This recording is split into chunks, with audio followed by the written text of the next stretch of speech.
이 강에서는 이제 함수에 대해서 이제 간략하게 소개를 드렸었죠. 그게 왜 그런가 하면 이 이제 미분하고 적분이라는 게 이제 어디에 적용이 되는가 하면 함수에 적용되기 때문이에요. 자, 이번 시간인 3강에서는 우리가 이제 미적분에서 이제 자주 나오는 아주 중요한 수 두 가지가 있습니다. 여기에 대해서 이제 학습을 하고 어차피 함수에 대해서 적용되는 미적분이니까 수학에서 중요한 함수들에 대해서 이제 학습을 계속 하겠습니다. 미적분에서 중요한 수 두 가지가 있는데 그 중에 한 가지가 이제 원주율 파입니다. 요 파이라는 숫자는 여러분들이 이제 초등학교 때부터 사용하던 거예요. 원의 면적을 계산할 때 이제 파이를 사용했지 않습니까? 영어로는 이제 서큐르 콘스탄트라고 하죠. 아마도 대부분의 여러분들이 적어도 3.141596 요까지는 원주율 파이의 값으로 머릿속에 외우고 계실 겁니다. 그런데 요 이제 파이라는 것은 요 3.141596 끝까지 가는 이제 끝없이 가는 요 무한소수를 적기가 너무 귀찮으니까 그리스 문자의 문자 하나 파이를 빌려와 가지고 이제 표현할 뿐이거든요. 그런데 파이를 계속 쓰다 보면 이제 학생들이 순간적으로 이제 혼돈을 일으키거든요. 왜냐하면은 이제 보고 있는 교재에도 파이라고 적혀 있고 이 강의를 하는 선생도 파이라고 이야기하고 공책에 적고 있는 자신도 파이라고 적고 있으니까 요 이제 3.141596 요 이제 원주율을 갖다가 순간적으로 이제 기호로 이제 착각하는 경우가 있어요. 몰라서 그런 게 아니고 이 원주율이라는 것은 길이와 길이의 비이기 때문에 이제 그러면 비라는 것은 분자도 있고 분모도 있잖아요. 길이니까 이제 분자에도 센치고 이제 분모에도 센치가 있겠죠. 그것들은 이제 약분돼갖고 없어지잖아요. 그럼 원주율은 이제 순수한 수로 남게 되겠죠. 원주율이라는 것은 여러분들이 이제 원을 그릴 때 주로 콤파스 가지고 이제 원을 그리잖아요. 그러면 이제 바늘이 달린 다리를 갖다가 종이 위에 찍어 가지고 중심을 잡죠. 그리고 이제 콤파스 다리를 갖다가 넓게 해가지고 뭐 적당한 이제 거리로 만들 거라고요. 그러면 이게 이제 반지름 R이 되지 않겠습니까? 그리고 이제 콤파스를 돌리면은 이제 원이 그려집니다. 자, 이와 같이 원을 그렸을 때 원의 직경이라는 것은 반지름의 두 배니까 이제 2R이 되겠죠. 그리고 원이 그려졌으니까 원의 둘레 길이 이제 이걸 갖다 우리가 원주 길이라고 하지 않습니까? 그래서 이 원주율 파이라는 것은 원주율은 원의 직경 D 그러면 이제 반지름의 두 배인 2R이에요. 그리고 이제 원의 둘레 원주 길이와의 이제 B 레이쇼로 정의가 되는데 우리가 이미 이제 요 원주 길이는 2 파이R이라고 알고 있거든요. 그러면 분모 분자에서 2R이 약분되니까 그냥 파이가 나오죠. 이것은 우리가 이제 원주 길이가 2 파이R이라고 알고 있으니까 이런 거고 처음에 이제 원주율 파이를 갖다가 계산하려고 그러면은 굉장히 힘들었지 않겠습니까? 제가 여기저기 찾아본 이제 자료에 의할 것 같으면 원주율 파이를 갖다가 이제 처음 계산한 사람은 이제 그리스의 과학자이자 이제 철학자인 기원전 200년에 그럼 이제 예수가 태어나기 전 200년이죠. 아르키메데스가 기하학적인 방법을 동원해가지고 계산했다고 합니다. 제가 참고문을 읽어보고 거의 이제 비슷한 내용을 갖다가 이제 인터넷 여기저기에서 이제 제가 발췌를 한 거거든요. 그런데 뭐 요 책이라는 것도 틀린 게 많기 때문에 이게 정확한지는 저도 잘 모르겠어요. 제 나이 또래에는 초등학교를 국민학교라고 이제 했었거든요. 그래서 이제 제가 나이가 좀 연식이 되다 보니까 제가 이제 초등학교하고 중학교를 졸업한 지 너무 오래되었고 기억은 잘 안 나지만 어쨌든 여러분들도 분명히 이제 초등학교 아니면 중학교 때 요 원을 하나 그려놓고 요 원을 갖다가 퍼펙트하게 둘러싸는 외접 다각형 circumscribed polygon하고 원안에 딱 맞게 들어가는 내접 다각형 inscribed polygon에 대해서 배웠을 거예요. 아르키메데스의 생각은 이 원이 지금 이제 외접 다각형에 의해서 쌓여 있고 내접 다각형을 갖다가 이제 품고 있기 때문에 원둘레의 길이는 내접 다각형의 이제 둘레보다는 길이가 길 것이고 외접 다각형 둘레 길이보다는 짧을 거라고 이제 생각을 한 모양이에요. 아르키메데스보다는 이제 피타고라스가 훨씬 이전에 살았던 사람이에요. 그럼 당연히 이제 아르키메데스는 피타고라스의 정리를 갖다 이용할 수 있었겠죠. 자, 그러면 이제 반지름 1인 원을 한 생각해 보겠습니다. 반지름 1이니까 요 ASD까지 길이는 1이에요. 그리고 요 AS C까지의 길이도 1이겠죠. 그리고 AS E까지의 길이도 1입니다. 지금 제가 적어 놓은 요것은 정확한 게 아니에요. 어쨌든 지금 요 부분만 볼 것 같으면 이제 직각삼각형이 4개가 나오잖아요. 뭐 어떤 식으로 이제 기하학적으로 이제 아르키메데스가 이제 풀어갔겠죠. 내집 다각형에 적용할 수 있는 기하학적 방법을 갖다가 아르키메데스가 만약에 찾아냈다고 그러면은 뭐 외접 다각형에도 동일하게 이제 적용할 수 있지 않겠습니까?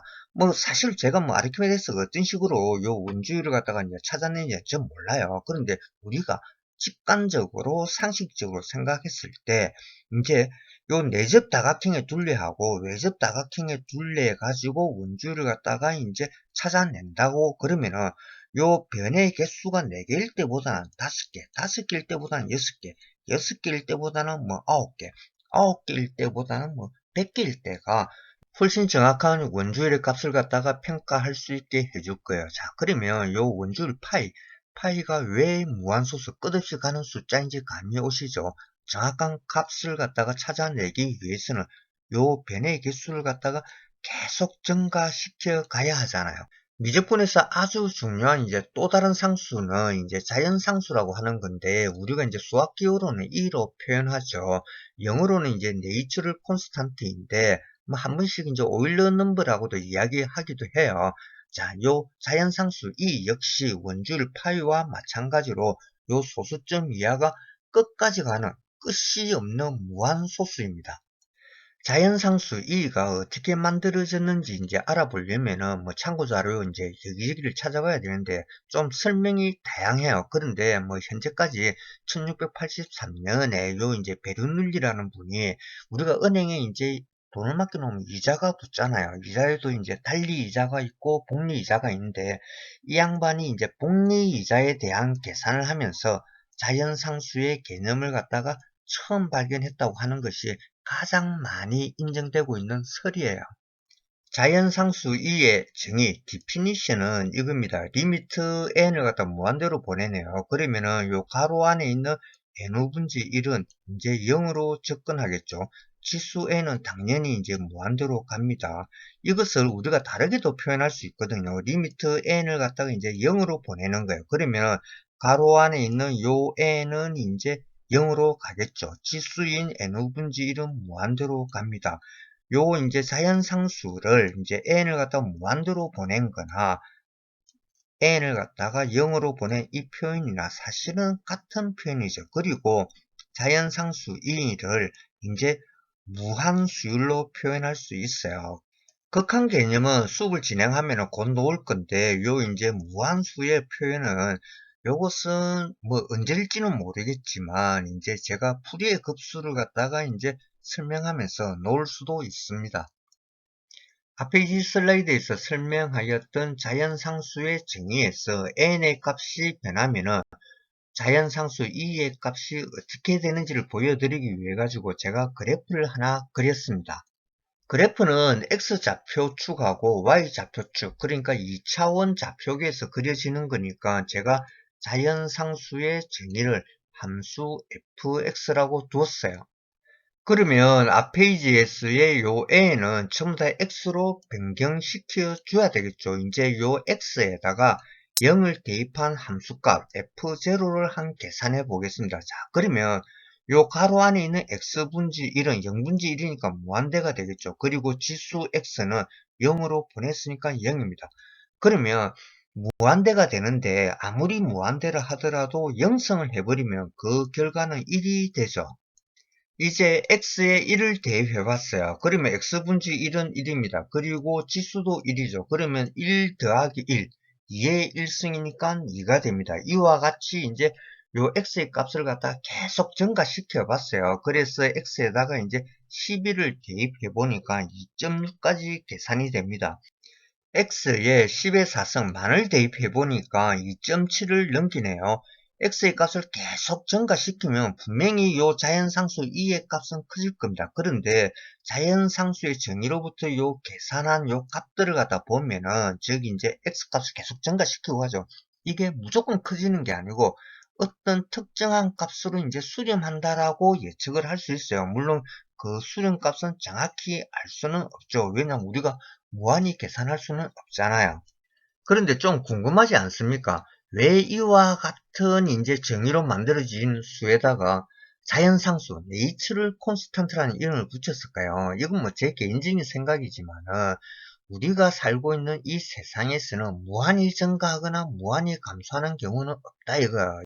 예를 들어서 지구의 인구가 계속 증가한다라고 한번 생각을 해보자고요. 끔찍한 일이죠. 그러면 이제 물도 부족하고 식량도 부족하고 인간이 쓸 수 있는 모든 자원이 부족해져요. 그러면 그 자원을 확보하기 위해 가지고 전쟁을 하거나 예를 들어서 식량이 없다고 그러면은 수많은 사람들이 굶어 죽겠죠.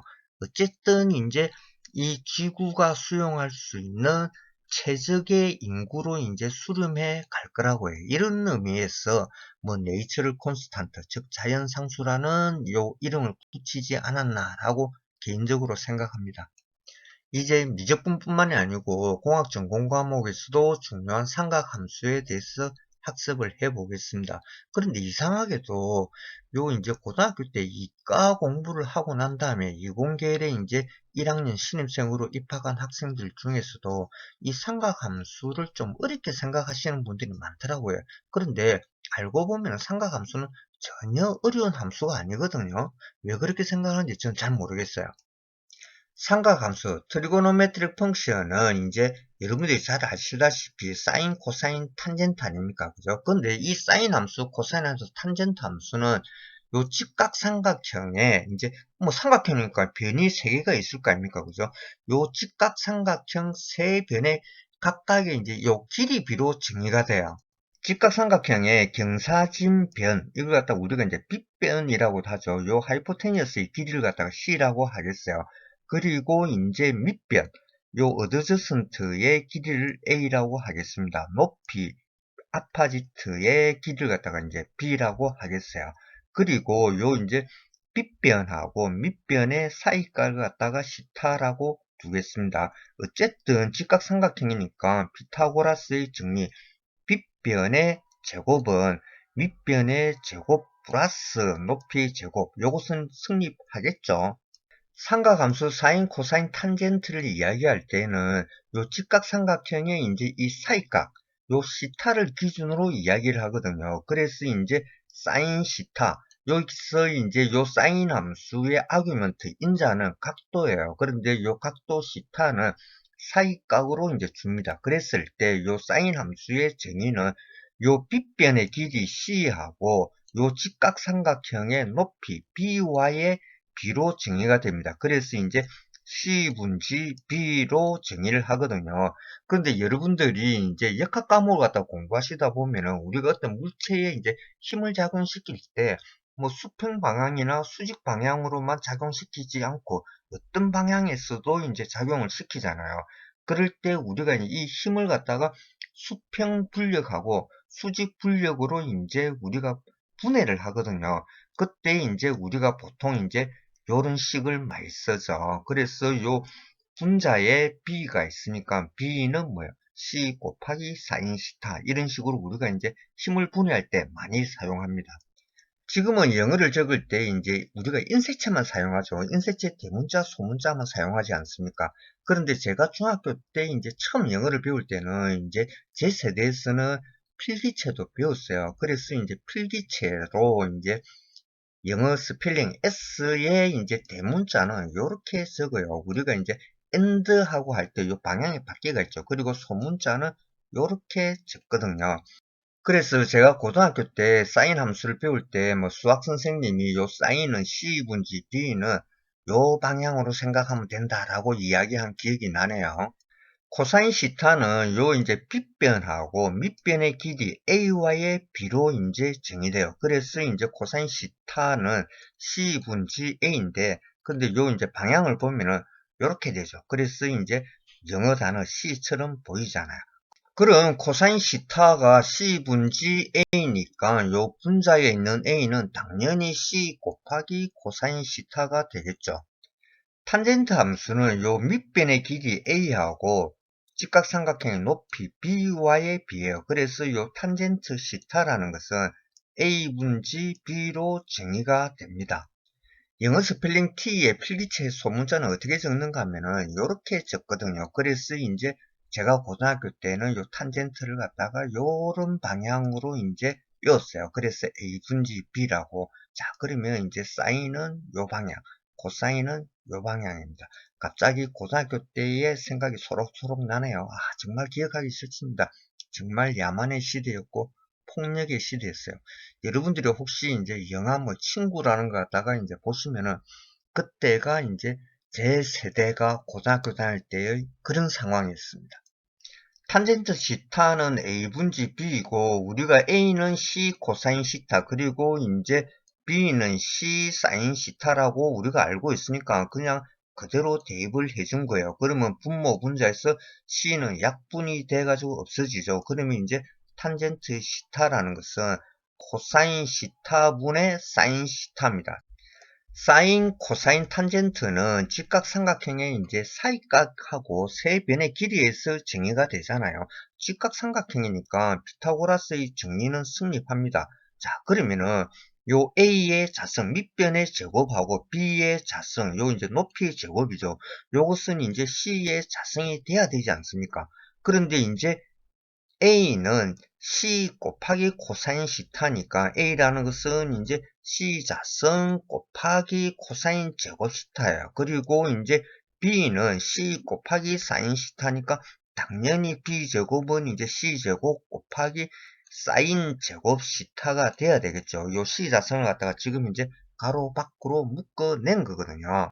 a제곱 더하기 b제곱은 c의 제곱이 돼야 되니까 사인 제곱 시타 플러스 코사인 제곱 시타는 당연히 이제 1이 돼야 되겠죠. 여러분들이 잘 알고 있는 삼각함수의 공식 한 개가 튀어나왔습니다. 그런데 만약에 여러분들이 요 직각삼각형의 사이각을 여기가 아니고 여기를 잡아버리면은 요 사인 코사인 탄젠트의 정의가 바뀌어버려요. 직각삼각형의 사이각을 여기를 잡았는데 지금 요 그림에서 사인, 코사인, 탄젠트가 좀 어려우신 분들은 그냥 요 직각삼각형을 눕혀 그리면 돼요. 그러면 이제 직각삼각형이 요렇게 그려지겠죠. 그러면 이제 사이각은 여기 아닙니까? 요 경사진 변은 이제 변화가 없죠. 이제 직각삼각형의 요 사이각을 바꿨을 때는 요 높이 B가 이제 밑변이 되고 밑변이었던 요 A가 이제 직각삼각형의 높이가 되는 거죠. 이 페이지의 설명에 따르면은 사인 함수하고 코사인 함수는 요 직각삼각형의 세 변의 길이에 의해서 정의가 되거든요. 그런데 여러분들이 고등학교 때 이미 이제 학습을 하셔서 잘 알고 계시겠지만 사인 함수하고 코사인 함수는 파도처럼 물결을 치잖아요. 그게 왜 그렇게 그려지는지 이제 알아보겠습니다. 삼각함수인 요 사인하고 코사인을 갖다 이해하기 위해서는 그러니까 이제 특성을 이해한다는 거예요. 이 경우에는 반지름이 1인 원을 생각하는 게 제일 편합니다. 이제 반지름이 1인 원을 우리가 유니트 스퀘어라고 그러거든요. 그리고 이제 탄젠트 함수를 이야기하지 않은 것은 탄젠트 함수라는 것은 사인 함수를 갖다 코사인으로 나눈 거기 때문에 사인 코사인만 알면 저절로 구해지는 거잖아요.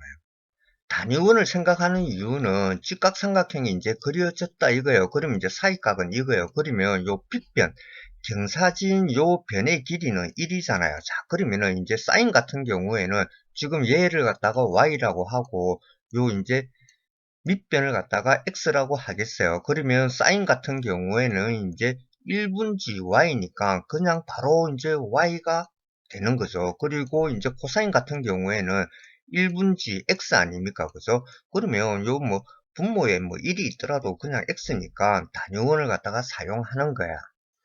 그런데 이렇게 생각하시는 분도 있을 거예요. 왜 요 이제 빗변의 길이를 갖다가 꼭 1로 해야만 되느냐? 아, 1로 안 해도 됩니다. 1보다 훨씬 길게 해도 되고 1보다 훨씬 짧게 해도 상관없어요. 요 이제 반지름의 길이, 즉 시계바늘의 길이가 이제 달라지면은 회전시키면서 이제 사이즈가 다른 직각삼각형이 그려지겠죠. 당연히. 하지만 요 사이즈가 다르다 할지라도 요 직각삼각형의 사이각만 같다고 그러면은 여러분들이 이제 중학교 때 뭐 단무골 삼각형, 상사삼각형이라고 이제 배우셨잖아요. 그러면 요 삼각형 세 변의 길이를 갖다가 이제 뭐 어떤 길이를 갖다가 이제 선택을 하든 길이 비하고 요 직각삼각형의 요 세 변의 길이비는 서로 같아요. 그래서 뭐 반지름을 갖다가 1로 하든 0.5로 하든 2로 하든 상관없는데 1로 두면은 계산이 편하다 이겁니다. 여러분들이 지금 길이가 1인 요 시계바늘 돌려가면서 이제 한 바퀴 뺑 돌리는 거죠. 그러면 이제 원이 그려질 거 아닙니까? 여러분들이 요 시계바늘을 45도를 돌리든 이제 120도를 돌리든 혹은 250도를 돌리든 요 시계바늘의 길이는 항상 1입니다. 원을 그리기 위해서 요 시계바늘 갖다 돌리면서 여러분들이 요 시계바늘을 갖다가 이제 옆에서 쳐다보는 거예요. 그러면 요 시계바늘이 예를 들어서 이제 45도를 돌았다고 해 보겠습니다. 그러면 여러분들이 옆에서 봤을 때 요 시계바늘은 지금 이제 어떤 높이로 보이는가 하면은 지금 요 빨간색으로 보여준 요 화살표의 높이만큼 보일 거예요. 그래서 이제 45도를 돌렸을 때 요 시계바늘의 높이는 이제 요만큼 보일 거예요. 여러분들이 만약에 90도를 돌렸다면은 시계바늘은 1이 되겠죠. 왜냐하면 반지름이 1이니까. 그럼 90도에서는 요 시계바늘의 높이는 요만큼 보일 겁니다. 요 시계바늘이 이제 180도, 그러면 이제 파이 라디안이 되겠죠. 그렇게 이제 돌게 되면 여기에 와가 있겠죠. 그러면 옆에서 봤을 때 시계바늘의 높이가 안 보입니다. 그러면은 이제 180도에서는 시계바늘의 높이는 제로예요. 시계바늘을 반시계 방향으로 이제 270도를 돌렸다고 하겠어요. 그러면 시계바늘은 여기에 옵니다. 옆에서 보면 시계바늘의 요 이제 높이는 1로 보이는데 X축 아래에 이제 보이니까 마이너스 1로 보여요. 그래서 270도에서의 이제 사인 값은 마이너스 1입니다. 사인 함수의 값을 결정하는 것은 요 각도거든요. 그래서 요 각도를 갖다가 이제 여러분들이 시타라고 적었을 때는 사인 시타 값이 될 것이고 요 각도를 갖다가 x로 이제 나타내면은 사인 x예요. 이와 같이 이제 우리가 삼각함수의 값을 결정하기 위해서 주어지는 요 각도 뭐 시타로 표현을 하든 x로 표현하든 요걸 갖다가 우리가 이제 함수의 인자 아규먼트라고 합니다. 사인 함수가 이제 어떻게 그려지는지를 갖다가 이제 아셨으니까 반지름의 1인 원을 갖다가 계속 회전시키게 되면은 사인 함수의 값은 이제 0부터 시작해가지고 1, 0, 마이너스 1, 0 이와 같은 이제 함수값이 계속 반복되겠죠.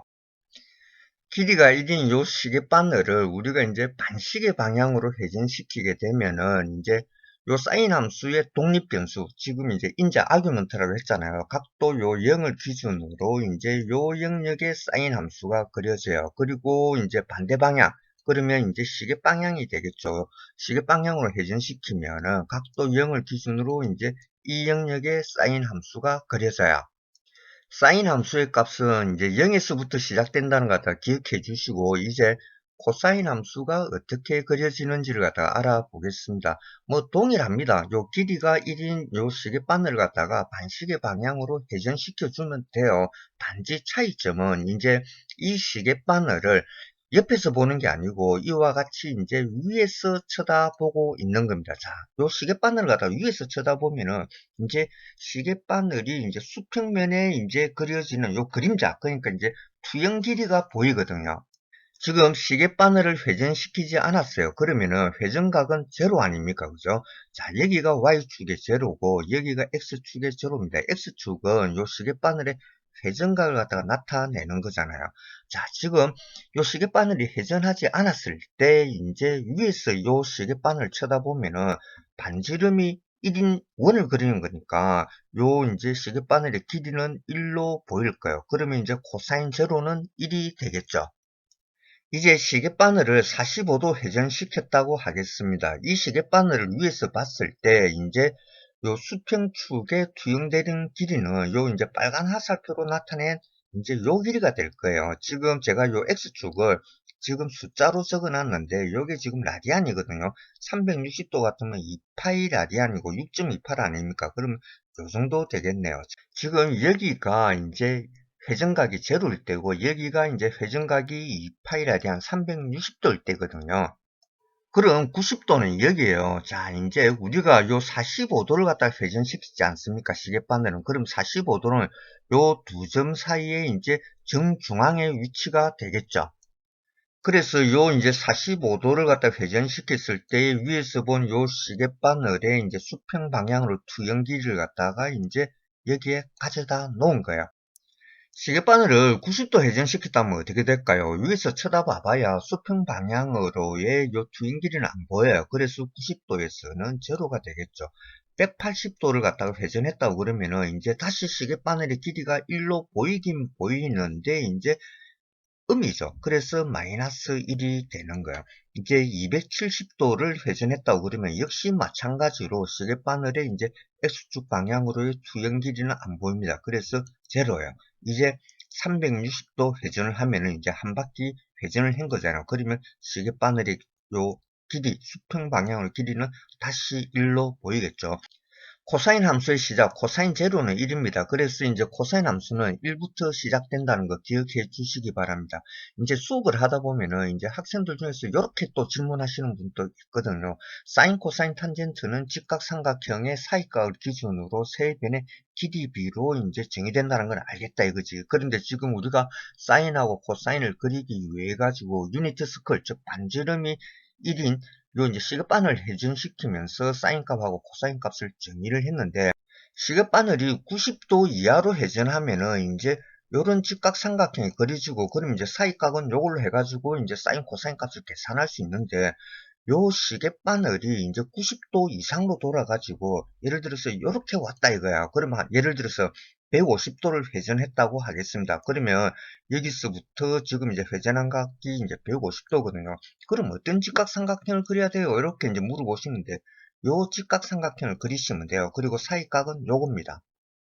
그럼 또 이렇게 물어보세요. 요 회전각은 지금 이제 150도고 요 직각삼각형의 사이각은 30도인데 사인 30도하고 사인 150도가 같습니까? 라고 이제 물어보시는데 네, 같습니다.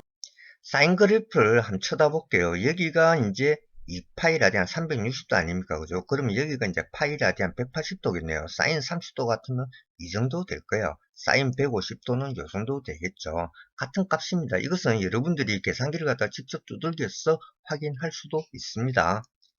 이제 사인 그래프하고 코사인 그래프가 어떻게 그려지는지 이제 확실히 이해를 하셨겠지만 좀 더 머릿속에 각인시키기 위해 가지고 제가 동영상 두 개를 갖다가 이제 인터넷에서 다운로드 받았어요. 출처는 이제 유튜브에서 제가 다운로드를 받았는데 제가 직접 만든 게 아닙니다.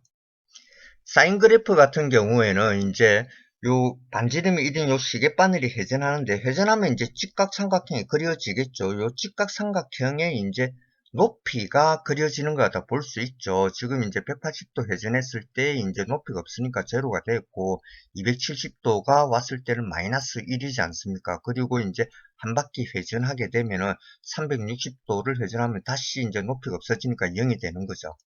코사인 그래프도 마찬가지죠. 이제 시계바늘이 회전하면서 직각삼각형이 그려집니다. 그런데 이제 밑변의 길이를 그리는 거예요. 이제 180도 회전하게 되면은 이제 밑변의 길이는 1이 되는데 마이너스죠. 그래서 마이너스 1이 되고 270도까지 회전하게 되면 이제 밑변의 길이가 없으니까 제로가 되고 한 바퀴 돌아서 360도가 되면은 밑변의 길이는 이제 1이 됩니다. 이 정도면 사인 함수, 코사인 함수에 대해서는 완벽하게 이해를 하셨을 거야. 뭐 이야기가 나온 김에 조금 더 하겠습니다. 이번에는 요 sin x에다가 이제 2가 곱해졌어요. 자, 우리가 요 sin x 그래프를 그리기 위해서 이제 반지름이 1인 요 시계바늘 회전시켰지 않습니까? 그런데 요 sin x의 어떤 상수, 지금은 이제 2죠. 2가 곱해진 경우에는 요 이제 유니트 스컬이 아니고 반지름의 길이가 이제 2인 시계바늘 회전하는 거예요. 그래서 지금 현재 요 빨간 선의 요 그래프가 이제 sin x의 그래프고 이제 반지름의 길이가 2배가 됐으니까 이 sin x의 그래프는 요와 같이 이제 sin x의 2배가 돼야 되니까 파란색의 사인 그래프로 표현되거든요. 즉 이 말은 이 sin x라는 것은 sin x를 갖다 2배로 한 것이고 따라서 이제 요 사인 그래프를 이제 아래 위로 이제 2배 이제 땡긴 거야.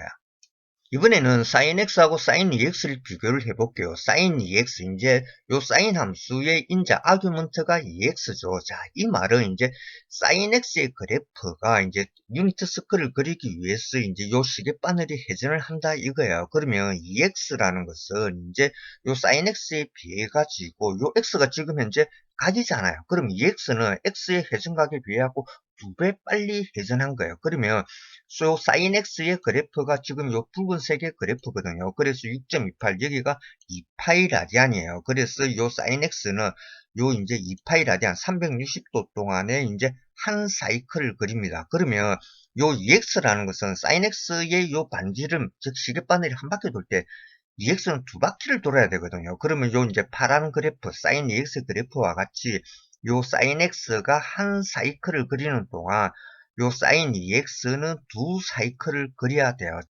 그러면 요 푸른색의 사인 EX라는 그래프는 붉은색의 요 사인 X의 그래프를 옆으로 밀어가지고 그 길이를 갖다가 2분지 1로 이제 압축한 거. 마치 우리가 스프링을 압축해가지고 길이를 줄이는 것 같이 이와 같은 식으로 받아들여도 문제가 없겠네요. 그러면 이제 요 그래프에서 우리가 이제 한 가지 학습해야 할 내용이 이제 보이죠. sin x의 주기는 2파이 라디안입니다. 그런데 sin 2x의 주기는 파이 라디안이잖아요. 그래서 이제 사인 함수든 코사인 함수든 예를 들어서 이제 sin kx 그러면 요 이제 아규먼트가 정수 k 곱하기 x일 때 요 sin kx의 주기는 2파이를 갖다가 k로 나눈 거야. 미적분학이라는 수학 시간에 뜬금없는 사진이 나와가지고 상당히 당황스러우시겠지만 요 그림은 교류 발전기의 원리를 나타내 주는 거예요. 우리가 이제 전기에는 교류가 있고 직류가 있거든요. 이제 요 사인 함수와 코사인 함수는 전기공학하고 전자공학에서 엄청 중요한 수학 함수죠. 저는 개인적으로 A에서 B로 가는 물리 현상이 존재한다고 그러면은 B에서 A로 가는 역방향의 물리 현상도 반드시 존재한다라고 저는 생각을 하고 있거든요. 요 전기라는 것은 이제 금속 도체에 이제 전자가 있잖아요. 그런데 금속 도체에 있는 요 전자들은 이제 외부 자극에 의해 가지고 이동이 아주 쉬워요. 이걸 갖다 우리가 이제 프리 일렉트론 자유전자라고 하거든요. 저는 기계공학을 전공해서 그런지 몰라도 지금도 전자기학은 저는 좀 어렵게 생각해요. 그런데 요 이제 전기현상하고 자기현상은 이제 단독적으로 일어나는 게 아니고 항상 복합적으로 일어납니다. 즉, 전기현상이 발생하면 자기현상이 발생해요. 그리고 자기현상이 발생하면 전기현상도 발생합니다. 그래서 전자기 현상이라고 하는 것 같아요. 예를 들어서 여러분들이 요 이제 전기도선에 전류를 갖다가 흘린다 이거예요. 그러면은 이제 뭐 전류의 뭐 세계에 따라 달라지겠지만은 전류를 흘리면은 요 이제 전기도선 주위에 이제 자장이 형성됩니다. 그럼 이제 요걸 갖다가 이제 거꾸로 생각하면은 여러분들이 전기도선을 두고 요 전기도선 주위에서 자석을 막 흔들게 되면은 이제 전기도선 입장에서는 자기 주위의 자장이 바뀌는 거잖아. 그러면 이제 전기가 발생됩니다. 교류발전기의 원리 자체는 굉장히 간단해요. 이제 자석을 두 개를 둡니다. 그러면 이제 N극하고 S극을 두게 되면 자력선의 방향은 N극에서 S극으로 향하겠죠. 그리고 요 두 자석 사이에 이제 전기도선을 두는 거예요. 그리고 얘를 갖다가 이제 회전을 시킵니다. 회전을 시키기 위해서는 발전소 같은 경우에서는 주로 터빈을 사용하죠. 지금 자력선은 N극에서 S극으로 향하고 있습니다. 요 두 자석 사이에 놓여져 있는 요 전기도선이 회전하게 되면은 전기도선의 입장에서는 자기 주위에서 자장이 계속 변하는 거예요. 그러면은 이제 요 전기도선 안에 있던 이제 어차피 금속이니까 이제 자유전자가 움직이기 시작합니다. 즉 전기가 발생되는 거죠. 이 그림에서 보여주듯이 N극하고 S극의 요 이제 자석을 놔두면은 자력선은 이제 N극에서 S극으로 향하거든요. 그런데 이 자력선의 개수는 이제 증가시키기 위해서는 자력이 큰 자석을 놔두면 될 것이고, 요 자력선의 개수를 갖다 감소시키려면은 자력이 적은 자석을 놔두면 되지 않겠습니까? 요 자력선의 요 개수를 갖다가 우리가 이제 자장의 색이라고 그래요. 이 자력선 사이에서 도선이 회전을 하는데, 그런데 이제 요 도선이 이제 회전하면서 그 회전 각도에 따라서 끊어나가는 이제 자력선의 개수가 달라지거든요. 즉, 이 말은 도선에서 발생되는 전기량, 즉 전압이 달라진다는 거예요. 그래서 이제 전압이 증가했다가 감소했다가 이런 식으로 이제 사인 그래프가 그려지는 거죠. 그리고 이 도선이 지금 이제 자력선을 갖다가 이렇게 끊을 때하고 자력선을 갖다가 이렇게 끊어 나갈 때는 이제 방향이 바뀌어요. 그러면은 이제 요 전자의 흐름이 전기거든요. 그러면 이것이 이제 방향이 이제 거꾸로 돼요. 그러면은 이제 여기서 이제 플러스에서 마이너스로 가는 거죠. 이와 같이 이제 교류 발전기에서 발생되는 전기는 사인 그래프를 그대로 따라갑니다. 우리가 앞에서 사인 함수의 상수를 곱하면은 예로 보인 것은 2를 곱했죠. 그러면은 요 사인 함수의 최대값 1은 2가 되고 최소값 마이너스 1은 마이너스 2로 된다는 걸 갖다가 그래프로 확인을 했어요.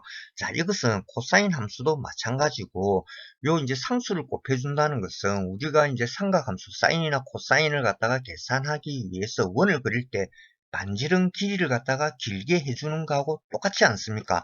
이와 마찬가지로 지금 이제 두 자석 사이에서 도선이 회전하면서 지금 이제 전기를 만들어내는데, 근데 만들어내는 요 전기를 갖다가 이제 증가시키고 싶다. 그것은 이제 요 사인 함수의 상수를 갖다가 이제 큰 상수를 곱해주면 되거든요. 교류 발전기에서는 요 이제 사인 함수의 이제 큰 상수를 곱해주기 위해서는 요 이제 자석의 이제 자장을 갖다가 아주 세게 하거나 그렇지 않으면은 요 이제 자장 안에서 회전하는 요 코일의 강긴수를 갖다가 증가시키면 돼요. 그러면 예를 들어서 이제 요 코일의 강긴수를 갖다가 증가시킨다고 하겠어요. 그러면 요 코일의 무게가 무거워질 거 아닙니까? 그러면 요 코일을 갖다가 회전시키기 위한 이제 터빈의 동력이 많이 소모되겠죠. 이 내용은 미적분학하고는 직접적인 관계가 없어요. 하지만 여러분들이 고학년이 되면은 이제 전공 선택 과목으로 전기공학이나 전자공학을 선택할 수도 있거든요. 미리 알아둔다고 해서 나쁠 건 없죠. 사인 함수하고 코사인 함수에 대해서는 자세히 설명했는데 탄젠트 함수에 대해서는 설명을 안 했네요. 탄젠트 함수도 요 직각삼각형의 길이비로 구할 수가 있어요. 그런데 굳이 사인하고 코사인이 이제 계산이 됐다면은 뭐 요 두 개 가지고 계산을 하면 되지 않습니까? 2 라디안에서의 사인 값이에요. 그리고 이제 2 라디안에서의 코사인 값입니다. 사인 2 라디안의 값은 이제 0.9 정도 되네요. 그리고 코사인 2 라디안의 값은 마이너스 0.41 정도 됩니다. 탄젠트 2 라디안은 사인을 코사인으로 나누면 되니까 마이너스 2.1853으로 계산이 됩니다. 요걸 갖다가 이제 또 그래프로 한 나타내 봤어요. 탄젠트 그래프에서 보면은 이제 탄젠트 2 라디안은 마이너스 2보다는 작고 뭐 한 요 정도로 보입니다. 뭐 정확한 값은 마이너스 2.1853이에요. 그런데 요 탄젠트 그래프를 보시니까 여러분들이 고등학교 때 봤던 거하고 좀 이상하죠. 고등학교 때는 요 탄젠트 그래프에 요런 이제 수직선이 안 보였잖아요. 아마도 지금 여러분들이 그래프를 그리실 때 가장 많이 사용하는 툴이 엑셀일 거예요. 지금 이제 요 그래프들은 오리진이라고 하는 이제 그래프만 그려주는 전용 툴을 이용하고 그린 거거든요. 여러분들이 중고등학교 때 그래프를 그릴 때는 일단 XY 좌표부터 먼저 찾지 않습니까? 그 다음에 뭐야? 요 좌표점들을 갖다가 선으로 연결을 하죠. 요 이제 컴퓨터 프로그래밍을 이용하고 그래프를 그릴 때도 마찬가지예요. 여기에 이제 어떤 이제 좌표점이 하나 계산이 됐다 이거예요. 그리고 저 밑에도 이제 좌표점이 하나 계산됐다 이거예요. 그러면 요 이제 플로트 명령을 쓰면은 이제 라인으로 그냥 연결을 시켜주는 거예요. 그래서 이와 같은 수직선이 이제 놓은 겁니다. 만약에 선으로 연결을 안 하고 점으로 찍으면은 요 수직선이 안 보여요. 요것은 이제 뒤에서 확인하실 수 있을 겁니다. 제가 이미 앞에서 sin x하고 cosine x의 주기는 2파이 라디안이라고 언급을 했거든요. 이제 원을 그리기 위해서 시계바늘 갖다가 한 바퀴 돌리면 360도 2파이 라디안 아닙니까? 자, 그런데 이번에는 요 sin 함수하고 cosine 함수의 아규먼트, 즉 인자에 이제 k라는 정수가 곱해진 경우 이제 sin kx하고 cosine kx가 되겠죠. 요것은 이제 2파이를 갖다가 정수 k로 나눠주면 된다라고 이야기를 했잖아요. 삼각함수의 요 아규먼트 인자에 정수가 곱해지면은 주기는 짧아집니다. 그러면 이제 정수로 나누어지면은 주기는 길어져야 돼요. 2파이에다가 요 정수 k를 곱해주면 됩니다. 삼각함수의 주기를 확인하기 위한 가장 좋은 방법은 그래프를 갖다가 직접 그려보는 거예요. 자, 이제 sin x하고 코사인 20x. 자, 요것의 주기는 얼마일까요? 2파일까요? 그렇지 않아요. 지금 일단 sin x하고 코사인 20x의 그래프를 그리면은 지금 요 검정색으로 표현한 요 그래프가 sin x예요. 그리고 이제 요 sin x가 이제 360도 요 시계바늘 한 바퀴 회전할 동안 요 코사인 20x는 20바퀴가 회전되거든요. 그러면 요 2파이 라디안 안에 요 사이클이 20개가 들어가야 돼요. 요 푸른색의 그래프가 코사인 20x거든요. 자, 이제 사인 x하고 코사인 20x를 갖다가 더해봤어요. 그랬더니 이제 요렇게 그래프가 그려지네요. 자, 요 그래프를 자세히 보시면은 사인 x라는 요 이제 검정색의 요 그래프에 코사인 20x라는 요 푸른색의 그래프가 그냥 올라타 버렸죠. 제가 이 그래프를 2파이 라디안까지밖에 안 그렸지만은 2파이 라디안을 넘겨가면은 요 그래프가 계속 반복됩니다. 이와 같이 이제 삼각함수를 갖다가 더하거나 빼주는 경우에 요 합성 삼각함수의 주기는 주기가 긴 삼각함수의 주기를 따라갑니다. 그런데 주의하셔야 될 점은 요 삼각함수를 곱하거나 나누는 경우에는 요게 성립되지 않습니다. 제가 이제 요걸 미리 말씀드리는 이유는 우리가 미적분 수업이 진행되면서 후반부에서 이제 푸리에 급수에 대해서도 학습을 할 거거든요. 요 푸리에라는 이제 프랑스 수학자가 푸리에 급수를 갖다 주장한 핵심 아이디어는 요거였습니다. 삼각함수의 동일성, 영어로는 아이덴티티라고 합니다. 이건 뭐 별거 아니고, 요 이제 사인이든 코사인이든 요 삼각함수들이 이제 x축의 대칭이냐, y축의 대칭이냐, 원점의 대칭이냐, 요 이제 삼각함수를 갖다 평행 이동시켰을 때 얘하고 쟤하고 같으냐 다르냐, 그걸 이야기하는 거거든요. 사인 함수, 이제 요 각도가 x입니다. 그럼 사인 x죠. 각도는 지금 현재 x, 여기에요. 그러면 이제 함수 값은 여기가 되겠습니다. 이제 사인의 마이너스 x, 이제 각도가 마이너스 x예요. 그럼 함수 값은 여기가 되겠습니다. 요 사인 함수 값을 갖다가 이제 요 그래프를 쳐다보고 있으니까 요 이제 사인 함수는 원점에 대해서 대칭이네요. 그럼 사인의 마이너스 x는 마이너스의 사인 x라는 건데 제 기억이 맞다면은 이제 제가 이런 거는 이제 중학교 때 배운 것 같아요. 뭐 우함수, 기함수 중학교 졸업한 지가 너무 오래돼서 이제 정확한 명칭은 모르겠는데 이제 코사인 함수를 한번 보겠어요. 코사인 x, 각도가 x예요. 자, 이 경우 이제 요 함수 값은 여기가 됩니다. 그런데 요 코사인 x의 함수를 갖다가, 즉 그래프를 갖다 쳐다보고 있으니까 y축에 대해서 대칭이네요. 그러면 요 코사인 마이너스 x, 즉 각이 마이너스 x에도 코사인 x하고 같다는 거 아니겠습니까? 이제 사인 함수하고 코사인 함수를 갖다가 같이 그려놓고 한번 보겠습니다. 코사인 함수는 1부터 시작된다고 그랬어요. 그런데 사인 함수가 이제 처음 1이 되는 것은 2분지 파이 라디안, 즉 90도일 때 아닙니까? 그죠? 그러면 요 사인 함수를 갖다가 왼쪽으로 90도 평행 이동 시켜버리면 코사인 함수가 되죠. 우리가 요 함수를 갖다가 x축의 왼쪽으로 평행 이동 시킬 때는 함수의 인자에다가 그 평행 이동 시킨 양을 갖다 대주면 되잖아요. 그러면 sin x 플러스 2분지 파이라는 것은 코사인 x가 돼요.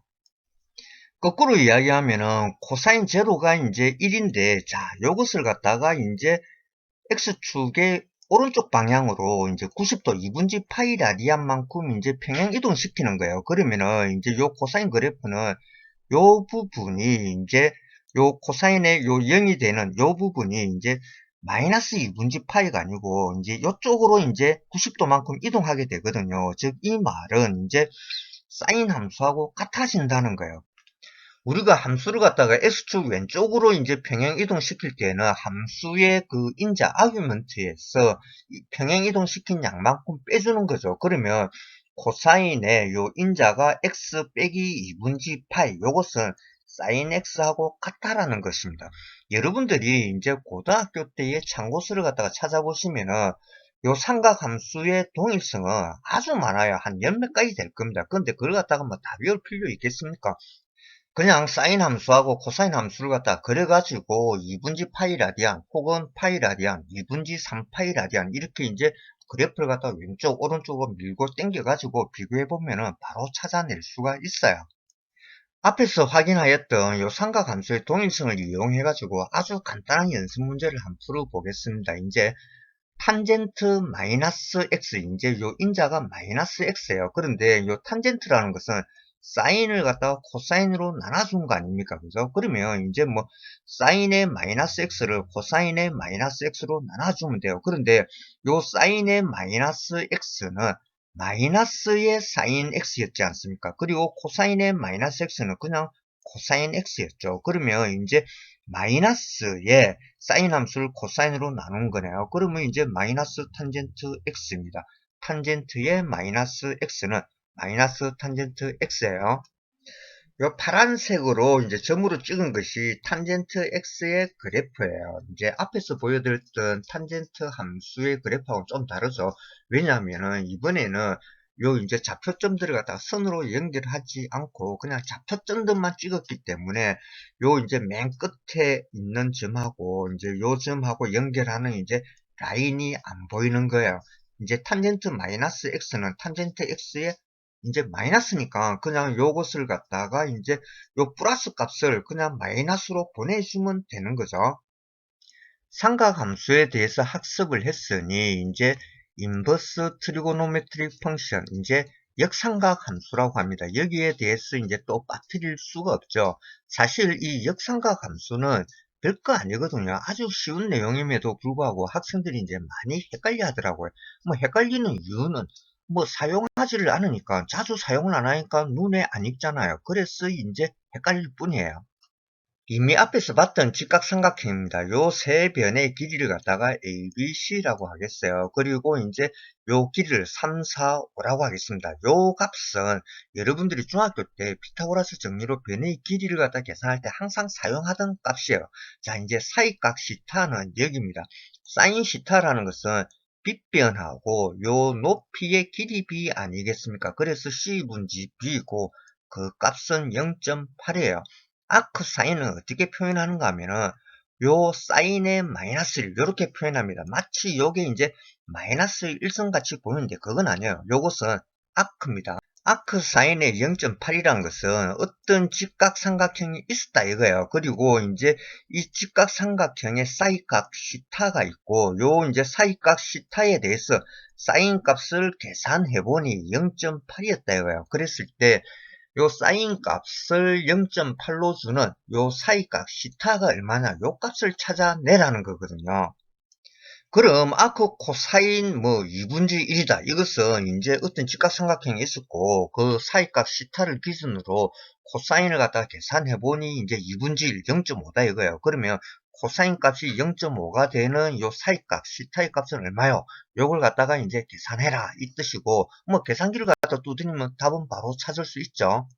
다시 한번 강조하지만 아크 사인은 사인분지 1, 즉 사인의 마이너스 1승이 아니에요. 요 각을 찾아내라는 이제 함수의 표기법입니다. 그리고 이제 또 한 번씩 자주 실수하는 게 이건 이제 몰라서 실수하는 게 아니고 시험을 치다 보면은 항상 시간에 쫓기잖아요. 그래서 이제 사인의 x자성, 요 이제 사인 함수의 아규먼트가 x자성인데 순간적으로 이걸 갖다가 사인 x를 제곱한 걸로 이제 착각하고 이제 문제를 푸시는 분들이 종종 보여요. 요 사인 x를 제곱한 것은 사인의 제곱 x 이제 요렇게 표현을 하죠. 이번 시간 강의의 마지막 슬라이드입니다. 우리가 바로 앞에서 이제 역삼각 함수에 대해서 이제 알아보았죠. 이제 아크 사인, 아크 코사인, 아크 탄젠트 각도를 찾아내라는 함수입니다. 요 역삼각 함수의 이제 정의역, 도메인하고 치역, 레인지에 대해서 이제 설명을 하고 끝내도록 하겠습니다. 정의역과 치역, 여러분들이 중학교 때부터 고등학교 때까지 기가 아프도록 들었던 용어예요. 함수 y fx가 주어졌어요. 요 함수의 이제 독립변수 independent variable은 x죠. 요 x가 취할 수 있는 범위를 우리가 정의역 도메인이라고 하지 않습니까? 함수가 주어졌으니 어떤 x값을 주면은 y값이 계산된다고요. 자, 그런데 이제 x에 취할 수 있는 요 범위를 갖다가 우리가 이제 정의역이라고 했잖아요. 그럼 요 x의 범위 안에는 x값이 무수히 많다고요. 그럼 이제 x값을 집어넣어주면 y값이 이제 계속 계산될 거라고요. x의 값에 따라서. 그러면 x의 범위에 의해서 계산되어지는 요 종속 변수 y의 범위도 결정이 돼요. 요걸 갖다가 우리가 치역이라고 하거든요. y sin x를 한번 볼게요. 요 x는 각도니까 x가 취할 수 있는 범위는 마이너스 무한대에서 플러스 무한대까지예요. 그러면은 요 sin x의 정의역은 마이너스 무한대에서 플러스 무한대까지고 어쨌든 우리가 사인 함수를 갖다가 이제 요 값을 계산하기 위해서 유니트 스퀘어를 사용했다고 그러면은 요 y 값은 이제 마이너스 1에서 플러스 1까지만 요 사이에서만 왔다 갔다 해요. 즉 y 꼴 sin x의 치역은 마이너스 1에서 플러스 1까지입니다. 이제 역삼각 함수를 한번 보자고 해요. 역삼각 함수 y는 아크 사인의 x예요. 여기서 요 x는 이제 사인 함수의 값이에요. 그리고 요 x라는 사인 값을 주는 이제 각도가 y 아닙니까? 그죠? 직각삼각형의 사이각이 이제 y로 표현돼요. 그럼 요 역삼각 함수 아크 사인의 정의역과 치역을 알아보겠습니다. 지금 역삼각 함수 아크 사인 같은 경우에는 이제 요 함수의 인자가 x거든요. 그런데 이 x라는 것은 이제 사인 함수의 값이잖아요. 그리고 이제 종속 변수 y라는 것은 사인 함수를 x로 만들어주는 이제 각도가 얼마냐 요걸 이야기하는 거거든요. 지금 요 직각삼각형에서 제가 이제 요 사이각을 시타라고 표현했는데 요 사이각을 y라고 하겠어요. 그러면 이제 사인 값은 이제 c분지 b가 되겠죠. 요 x에 c분지 b가 들어간다 이거예요. 그래서 이제 아크 사인은 요 이제 사이각 y를 주는 거거든요. 그러면 요 x는 이제 사인 함수의 값이기 때문에 요 x가 취할 수 있는 범위는 마이너스 1에서 플러스 1까지예요. 아크 사인 함수의 독립 변수인 요 x 이것은 이제 사인 함수의 값이 들어간다고 그랬어요. 그래서 이 사인 함수의 값이 1이 되는 경우는 원을 그리기 위해서 요 시계바늘을 우리가 반시계 방향으로 이제 2분지 파이만큼 회전시키면은 요 사인의 값이 이제 플러스 1이 되죠. 그러면 이제 0에서 이제 플러스 2분지 파이까지가 되겠네요. 사인 함수의 값 x가 마이너스 1이 되는 것은 요 이제 시계바늘을 이제 반시계 방향으로 2분지 파이만큼 회전시키면은 요 이제 사인 함수의 값은 마이너스 1이 돼요. 그러면 0에서 마이너스 2분지 파이까지입니다. 아크 사인 함수의 이제 요 x의 범위 정의역하고 y의 범위 치역에 대해서 알아봤는데 아마도 아크 코사인 함수도 동일한 방법으로 구할 수 있을 것 같습니다. 뭐 여기까지 이제 수업을 하다 보니까 상당히 길어진 것 같는데 듣느라고 수고하셨고 다음 시간에 또 뵙겠습니다.